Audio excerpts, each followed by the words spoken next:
چای خفای که خوشحاله دا شعر ووایه ته پوهېږې چې په نرمه لهجه یې وخندل چې خورې غواشه نور راته شروع سو خندلی یې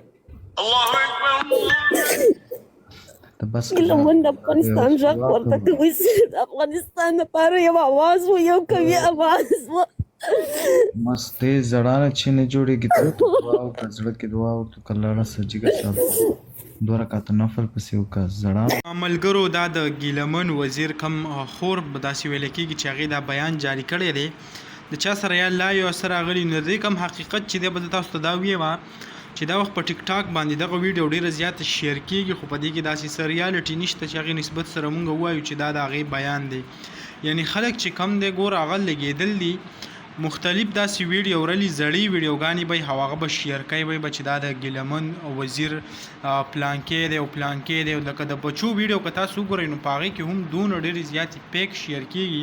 چې کوم حقیقت سړی پته نه لګي د ګیلمن وزیر کومه مور چې د دې داسې زړې ویډیو شیر کېږي وایي چې دې وجړل او داسې چل وشو دا یعنی مختلف کم قسمه خبرې چې دي هغه روانې دي په سوشل میډیا باندې نو زه تاسو ټولو ته وایم چې داسې غلط خبر هغه مه شیر کوئ چې یو شیز هغه رښتونه نه نو د غلط نه هغه ځان وساتئ ګیلمن وزیر پسې که دا وخت مونږ وګورو ټول پاکستان ټوله دنیا چې کوم دی هغه ډېره زیاته غمګینه ده خفه ده پسې داسې یو ځوان زمونږ نه تل دی کوم چې زمونږ اواز بچوته و هغې مونږ پرېښي یو نو الله تعالی دې زمونږ مدد وکړي او الله تعالی دې مونږ ته اسانه لار راوښیي دغه ویډیو و دغه معلومات تاسو سره هم شریک کړه انشاءالله بله ویډیو کې ملاوي الله حافظ